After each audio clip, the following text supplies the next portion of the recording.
창세기 3장 11절 12절 말씀.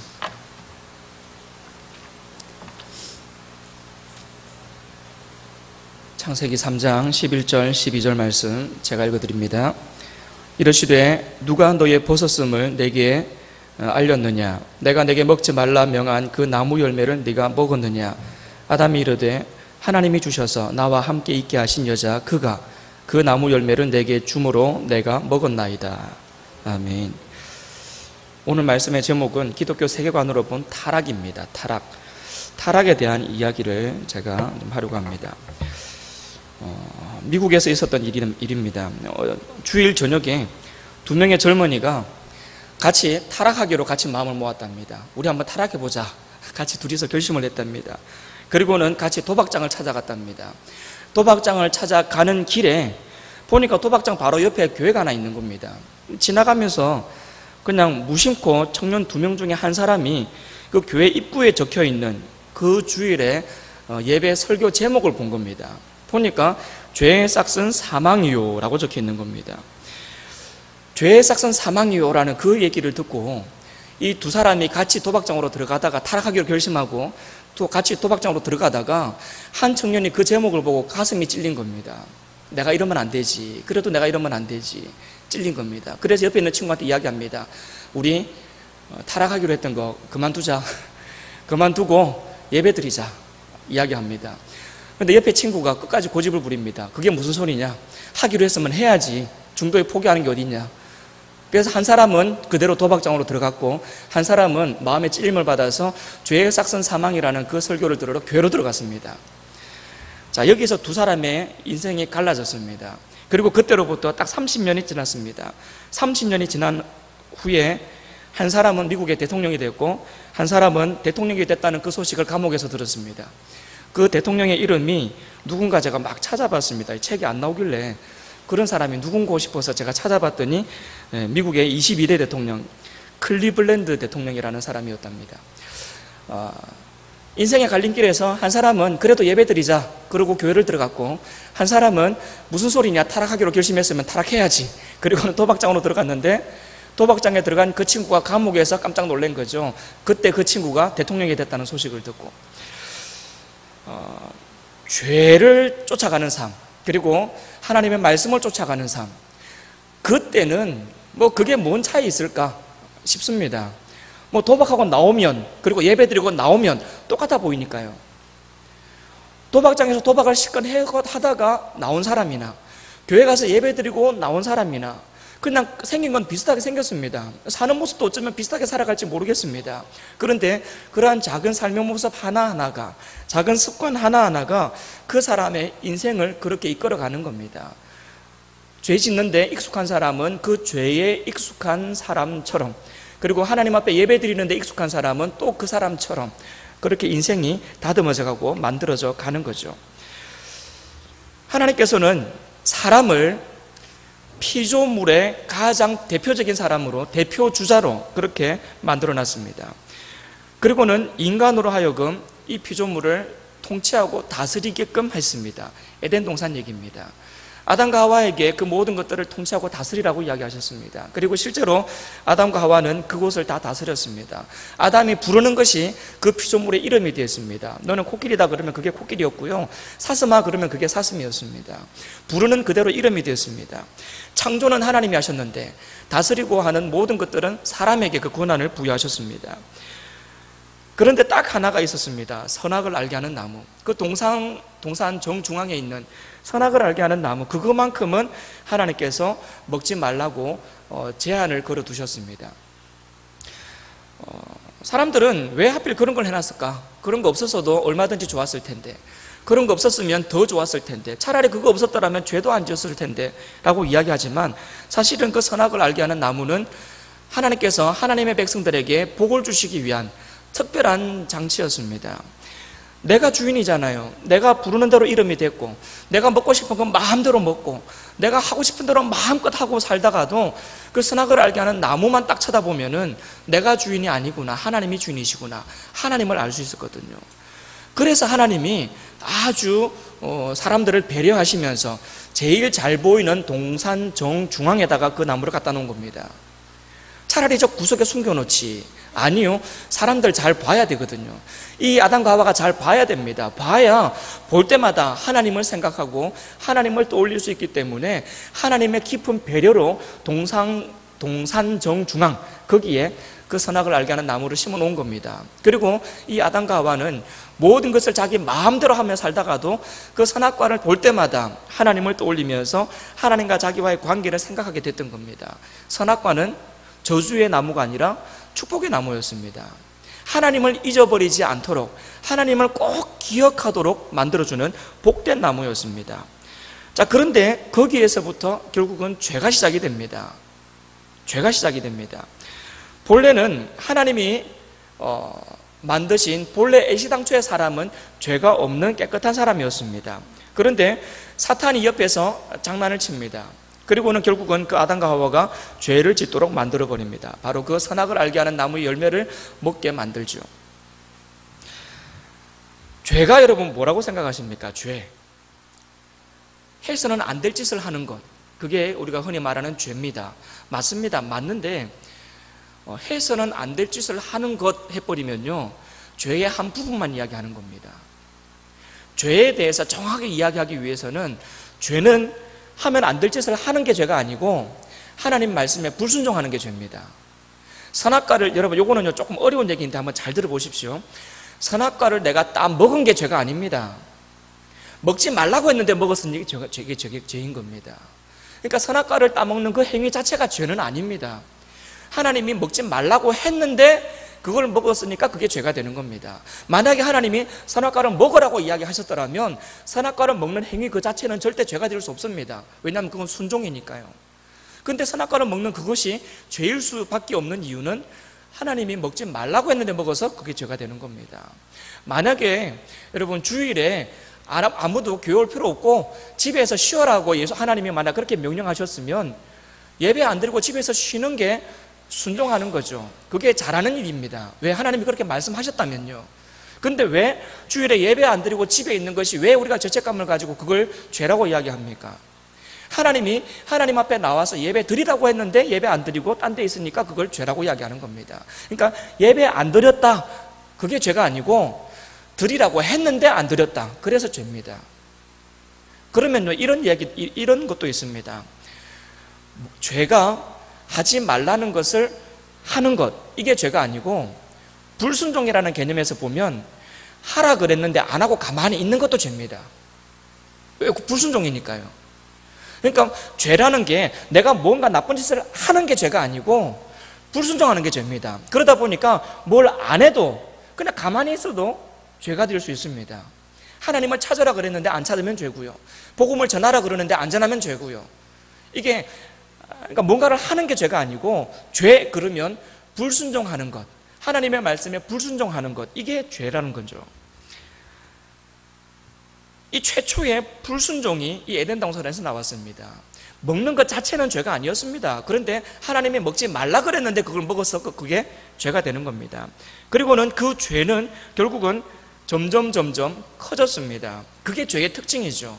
처음에는 작은 죄 하나 지었는데 그 죄를 덮기 위해서 점점 더 많은 죄를 짓습니다.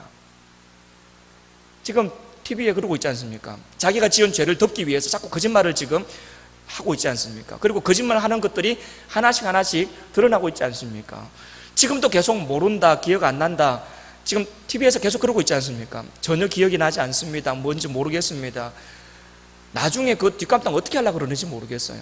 그냥 지금 지은 죄뿐만 아니라 위증죄까지, 거짓말하는 죄까지 계속 더해지고 있으니, 그리고 그 거짓말하는 모습을 국민들이 보면서 그 사람들에 대한 비난도 강도가 자꾸 더해지고 있으니 나중에 그 뒷감당 어떻게 하려고 그러는지 모르겠어요. 그런데 그게 죄의 특징이라니까요. 그 죄를 덮기 위해서 다른 죄를 계속 더 짓는 겁니다. 이게 죄의 특징입니다. 최초의 불순종이 다른 불순종으로, 작은 죄가 더 큰 죄로 점점 죄가 커집니다. 그리고 죄의 특징이 또 하나 있죠. 하나님으로부터 점점 멀어지게 합니다. 죄를 짓고 또 짓고 또 짓다 보면 점점 내 신앙 양심이 화인을 맞아갑니다. 무슨 얘기입니까? 딱딱하게 굳어간다는 얘기입니다. 내 신앙 양심이 굳어갑니다.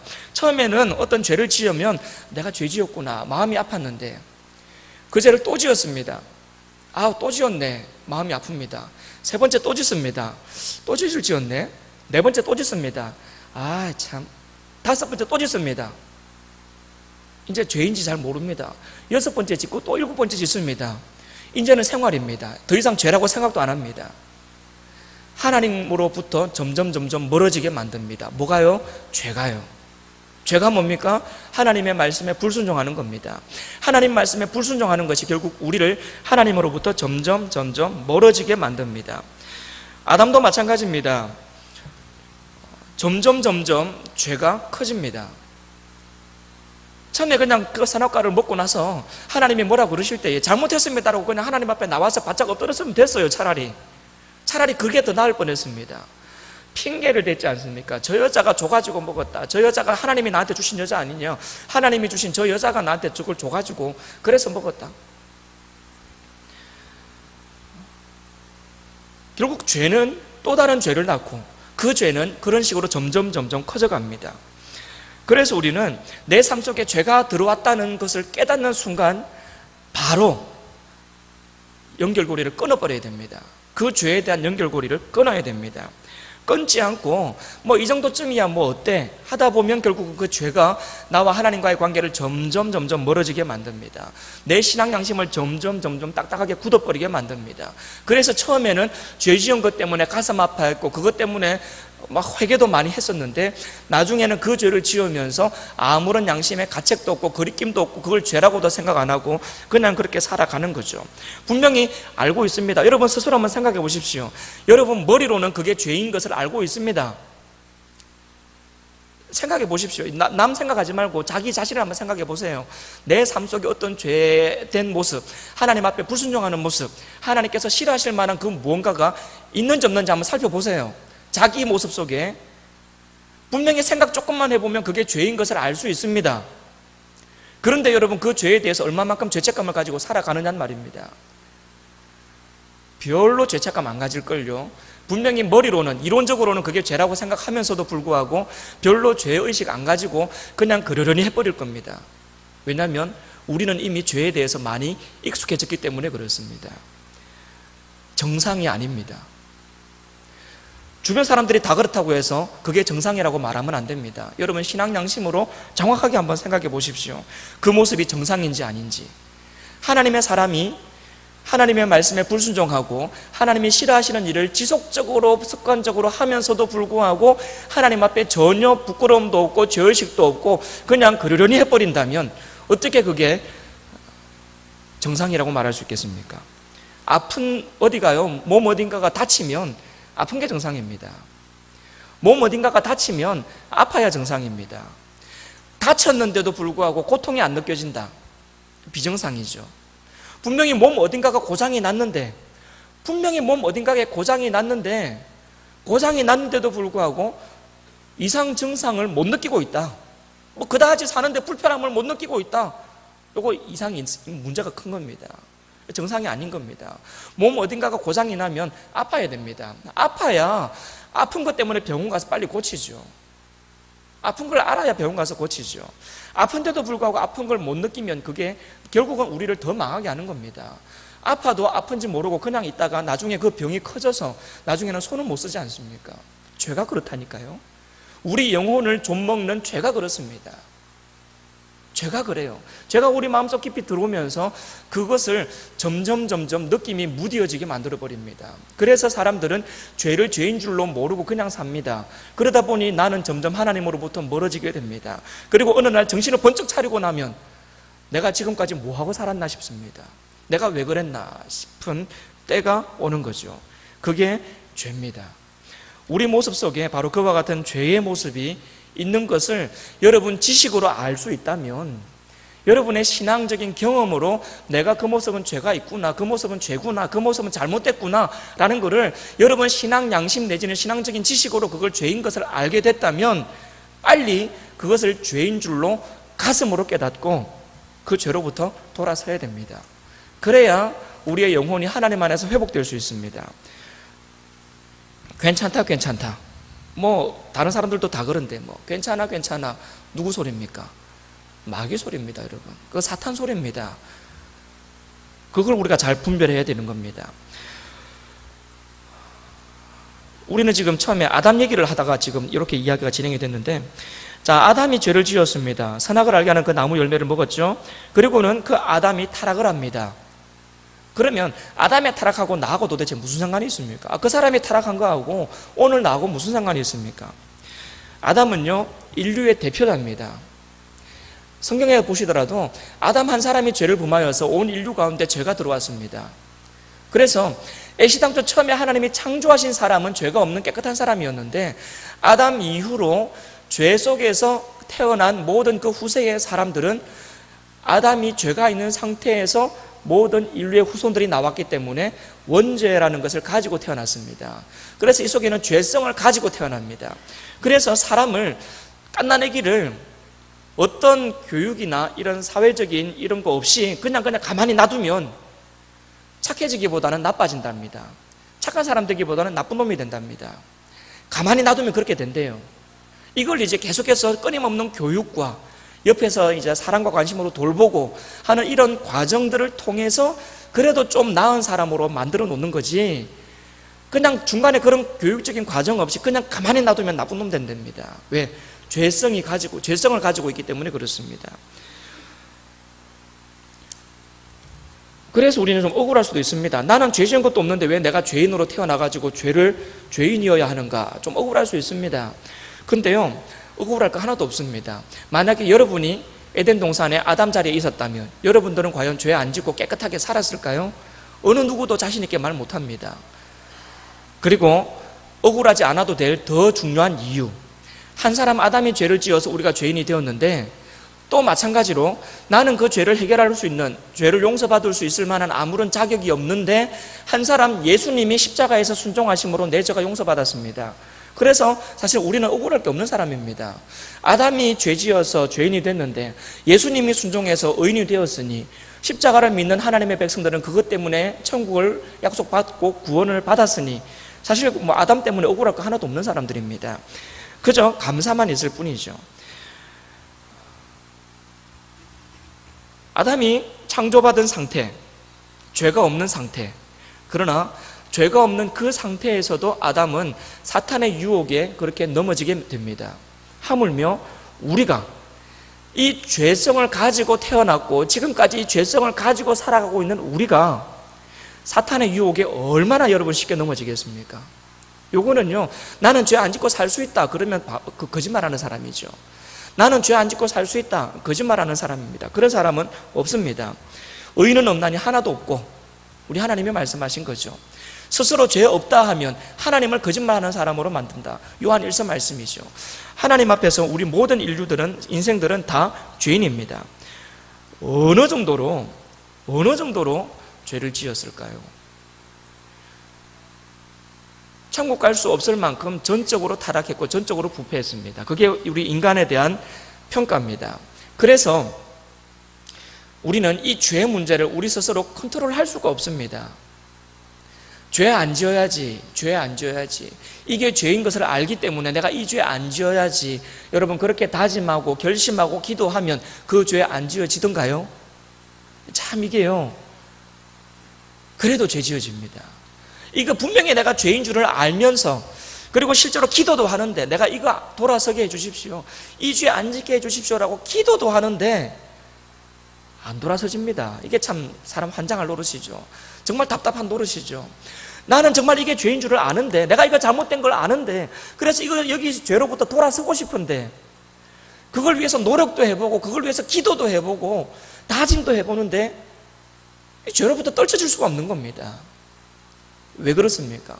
우리는 전적으로 타락하고 부패한 인간이기 때문에 그렇습니다. 그래서 우리는 하나님이 필요합니다. 그래서 우리는 예수님이 필요합니다. 우리 스스로는 도저히 떨쳐버릴 수 없는 그 죄를 예수 그리스도의 십자가로 인해서 우리가 떨쳐버리게 된 겁니다. 물론 그 죄가 아직까지 우리 삶 속에는 그대로 남아 있습니다. 그러나 신부는 하나님 안에서, 예수님 안에서 완전히 변화됐습니다. 하나님의 자녀로. 그리고 그 죄 문제도 내 힘과 내 능력으로는 도저히 어찌할 수 없는 그것을 성령 하나님의 힘과 능력으로 조금씩 바꾸며 살아갈 수 있습니다. 힘든 거지 불가능한 것은 아니라는 겁니다. 죄 문제를 해결하는 것 힘들지 힘든 거지 불가능한 것은 아닙니다. 힘들다는 것은 뭘 의미합니까? 내가 전적으로 타락하고 부패한 인간이기 때문에 죄 문제를 떨쳐버리기가 힘들다는 겁니다.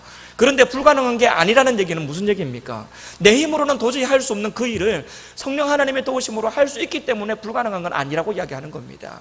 그래서 우리는 쉽지 않은 줄 알면서도 기도하는 겁니다. 이 죄로부터 벗어나게 하옵소서, 이 죄로부터 돌아서게 하옵소서 기도하는 거죠. 우리는 전적으로 무능력한 사람입니다. 그러나 우리 속에 계신 주님 때문에, 우리와 세상 끝날까지 함께 계시는 성령 하나님 때문에 우리는 그 모든 힘들고 어려운 일들을 할 수 있는 사람이 되었습니다. 그래서 여러분, 죄로부터 돌아서는 것을 포기하지 마십시오. 죄로부터 돌아서는 것을 포기하지 마세요. 해봤는데 안 되더라, 아직 덜 해봤습니다. 더 해보십시오. 하나님 앞에 기도하면서 빨리 한번 더 한번 해보십시오. 더 했는데도 안 되더라, 더 기도해 보십시오. 하나님 앞에 끝까지 울면서 매달리면서 기도해 보십시오. 이거 분명히 죄인 것을 내가 머리로 알고 있는데, 지식으로 알고 있는데, 신앙적인 내 신앙 양심으로 내가 이거 죄인 걸 알고 있는데 아무리 해도 돌아서기 힘든데 내 힘으로는 안 되는 거, 그러나 성령 하나님은 되는 줄로 믿사오니 성령 하나님 도와주십시오. 하나님 좀 도와주세요. 그러면서 기도하십시오. 그리고 노력하십시오. 그러면요, 내 힘으로는 도저히 할 수 없는 그것이 성령 하나님의 도우심으로 됩니다. 그게 우리가 믿는 신앙 고백입니다. 우리가 고백하는 신앙 고백입니다. 그게 바로 우리가 믿는 하나님의 능력, 성령 하나님의 능력입니다. 내 힘으로 돌아선다고요? 절대 내 힘으로는 돌아설 수 없습니다. 그런데 하나님의 도우심으로 돌아설 수 있습니다. 그래서 이 세상에서 교만할 수 있는 사람은 아무도 없습니다. 첫째는 모든 사람은 죄인이기 때문에, 사실 우리가 해온 거 보면, 우리의 모습을 보면 죄인이기 때문에 어느 누구도 교만할 자격이 없습니다. 다 교만할 자격이 없는 사람들입니다. 뭘로 교만합니까? 하나님 앞에서 어떻게 우리가 교만할 수 있습니까? 죄인인데, 그것도 어떻게 할 수 없는 철저한 죄인인데, 철저하게 타락하고 부패한 죄인인데 결코 하나님 앞에서 자랑할 수 없습니다. 그리고 또 하나, 내가 구원받았다는 그것마저도 사실은 그건 내 의지로, 내 의지 내지는 내 노력으로 구원받은 게 아니기 때문에 자랑할 수 없습니다. 그래서 우리는 절대 교만할 수 없습니다. 무조건 겸손한 것이 정상입니다. 하나님 앞에서 나를 보면 교만할 수 없습니다. 왜 교만합니까? 옆에 있는 사람을 쳐다보고 나를 보니까 교만한 거죠. 내가 그래도 저 사람보다는 좀 낫다, 그래서 교만한 거죠. 옆에 사람을 보고 나를 보니까 내가 그래도 좀 낫네, 그러고는 교만해지기 시작하는 건데, 사람 옆에서 나를 보지 말고 하나님 앞에서 나를 보십시오. 하나님의 말씀으로 나를 한번 조명해 보십시오. 절대 교만할 수 없습니다. 내가 좀 낫다? 아니요, 절대 그렇게 생각할 수 없습니다. 하나님 앞에서 나를 보고 말씀으로 나를 조명하면 우리는 겸손할 수밖에 없는 사람입니다. 내가 교만한 사람인지 겸손한 사람인지 한번 스스로 점검해 봅시다. 내가 그래도 저 사람보다는 낫다, 내가 우리 교회 성도가 지금 한 400명 정도 넘게 있는데 그래도 앞에서부터 번호를 매기면 나는 앞에서 그래도 몇 등 안에 들어갈 것 같다, 그게 교만이십니다. 그게 교만입니다. 나는 옆 사람보다 성경도 좀 더 많이 읽는 것 같고, 나는 누구보다 기도도 좀 더 많이 하는 것 같고, 나는 그래도 전도도 좀 더 하는 것 같으니까 나는 그래도 위에서부터 몇 번째 안에는 들어갈 것 같다, 그게 교만입니다. 그게 우리를 망하게 하고 있습니다. 나는 죄인입니다. 나는 죄인입니다. 어쩔 수 없는 죄인입니다. 근데 그런 나를 용서해 주시고 하나님의 자녀 삼아 주셨으니 그저 감사합니다. 이게 하나님의 사람이 할 수 있는 고백입니다. 내가 좀 낫다, 이게 아니라 나는 죄인입니다. 그런데 우리 주님이 나를 십자가 짊어지심으로 나를 구원해 주셨으니 그저 감사합니다. 죄송합니다. 감사합니다. 요것밖에는 사실 우리가 고백할 고백이 없습니다. 그저 감사, 그저 감사. 우리 죄를 크게 본다면, 크게 보면 볼수록 우리는 감사가 더욱더 넘쳐날 겁니다. 왜냐하면 내 죄를 깊이 깨달으면 깨달을수록 그 죄를 용서해 주시고 그래도 보듬어 주신 하나님의 사랑이 그만큼 크게 느껴지기 때문에 그렇습니다. 죄를 조금밖에 못 느끼면요, 하나님에 대한 감사도 조금밖에 없습니다. 왜? 요만큼 뭐 해결해 주셨는데 요만큼만 감사하면 되는 거죠. 근데 내가 나를 깊이 들여다보면서 깊은 나의 죄를 발견하면 할수록 이런 깊은 나의 죄를 용서해 주신 하나님의 크신 사랑을 깨닫는 거죠. 이런 나를 이런 사랑으로 용서해 주셨구나. 그러니 감사한 거죠. 그리고 그러니 겸손한 거죠. 왜 여러분 감사를 못합니까? 왜 감사를 못하고 왜 교만해질까요? 아직까지 죄를 볼 수 있는 수준이 그것밖에 안 돼서 그렇습니다. 그래서 우리는 하나님 앞에 기도해야 됩니다. 죄를 죄인 줄로 알게 하옵소서. 죄를 죄라고 깨달을 수 있는 믿음을 허락하여 주옵소서. 기도하셔야 됩니다. 그리고 그래서 죄를 깨달으면 깨달을수록 감사가 넘쳐나고 그리고 더욱더 겸손해지게 됩니다. 나는 교만한 사람인가 겸손한 사람인가? 나는 불평 불만이 많은 사람인가 감사 찬송이 많은 사람인가? 진단하십시오. 스스로를 진단하십시오. 옆 사람 진단하지 마시고 자기를 진단하십시오. 그리고 내 속에, 내 신앙적인 삶 속에 문제가 있는가 없는가를 빨리 진단하십시오. 진단하실 때 정확하게 진단하십시오. 그래야 치료를 할 수 있습니다. 자기 스스로를 제대로 진단하지 못하는 사람은 치료도 못합니다. 왜? 문제 있다라는 걸 스스로 거부하니까요. 시골에서 병원에 갔더니 할머니가 진료를 받습니다. 할아버지라고 합시다. 할아버지가 진료를 받았는데 젊은 의사가 할아버지 이런저런 큰 병 걸렸습니다. 큰 병원 가보셔야겠네요 하는데 할아버지가 뭐라 그럽니까? 이 젊은 양반이 너 돌팔이네. 내 몸은 내가 알아. 이거 하룻밤 푹 자고 나면 낫는 거야. 내 몸은 내가 알아. 할아버지가 그렇게 이야기하면 이거 치료받을 수 있습니까? 없습니까? 없습니다. 진단이 내려지면 그 진단을 정확하게 받아들일 수 있어야 됩니다. 그리고 문제를 문제라고 파악을 빨리 인정을 해야 됩니다. 그래야 나을 수 있는 거죠. 하나님께서 예배 시간을 통해서 이 시간 하나님의 말씀을 통해서 저와 여러분들을 진단하신 줄로 믿습니다. 내 속에 이런 죄가 있구나, 이런 문제가 있구나 진단하신 줄로 믿습니다. 그러면요 빨리 인정하셔야죠. 빨리 인정하시고 그거 고쳐달라고 하나님 앞에 매달리셔야지요. 이 진단받은 요것마저도 그냥 또 그러려니 넘기시겠습니까? 요것마저 또 그러려니 그래도 내가 옆 사람보다는 좀 나은데 내가 그래서 위에서부터 몇 번째 안에는 들어갈 것 같은데 지금도 그러시겠습니까? 그럴 수 없습니다. 그게 사탄의 유혹이고 그게 우리를 망하게 만드는 겁니다. 철저하게 고백합시다. 나는 죄인입니다. 요거 철저하게 여러분 고백하십시오. 그리고 또 고백하십시오. 그런 나를 우리 예수님이 십자가를 짊어지심으로 나의 죄를 해결해 주셨습니다. 그래서 감사합니다. 이겁니다. 나는 죄인입니다. 주님이 용서해 주셨습니다. 그래서 감사합니다. 여러분 이 감사가 넘쳐나시기를 바랍니다. 오늘 타락에 대한 이야기를 했습니다. 다음에는 이제 구속에 대한 이야기를 할 겁니다. 왜냐하면 구속에 대한 이야기는 좀 더 여러분 자세하게 들어야 됩니다. 한 가지만 딱 이야기하면요, 죄 다음으로 우리가 고백해야 될 것, 오직 은혜. 오직 은혜로 내가 구원받았습니다. 그리고 오직 믿음, 내 행위가 아니라 정말 나의 믿음으로 내가 구원받습니다. 그리고 오직 그리스도, 다른 길이 아니라 예수 그리스도, 예수 그리스도를 통해서 내가 구원받았습니다. 오직 은혜, 오직 믿음, 오직 그리스도. 이것이 우리 가슴속 깊이 자리 잡을 수 있기를 간절히 바랍니다. 그러면 겸손해질 수 있고, 그러면 하나님으로부터 불순종 때문에 멀어진 그 관계가 다시 점차 가까워질 수 있습니다. 그리고 불순종이 순종으로 바뀔 수 있습니다. 하나님 앞에 순종함으로 하나님 앞에 더욱더 가까이 나아가는, 시간이 지나면 지날수록, 나이를 먹으면 먹을수록 점점 더 주님께로 가까이 다가가는 그러한 저와 여러분의 삶이 될 수 있기를 주님의 이름으로 축복합니다. 기도하겠습니다. 하나님 감사합니다. 죄에 대해서, 타락에 대해서 잠시 살펴보았습니다. 하나님, 말씀은 들으면 들을수록 깨닫는 것은 나는 어쩔 수 없는 죄인입니다 라는 고백입니다. 하나님, 그러나 그러한 나의 죄를 예수 그리스도의 십자가 사랑으로 용서하여 주시고 구원해 주셨으니 하나님 그저 감사합니다. 그저 감사합니다. 찬송합니다. 하나님, 감사와 찬송이 넘쳐나는 우리의 삶이 되게 하여 주옵소서. 그리고 그 감사와 찬송이 넘쳐날 때에 죄와 불순종은 점점 우리 모습 속에서 사라질 수 있도록 하나님 도와주시옵소서. 도와주시옵소서. 도와주시옵소서. 감사드리며 예수님의 이름으로 기도합니다. 아멘.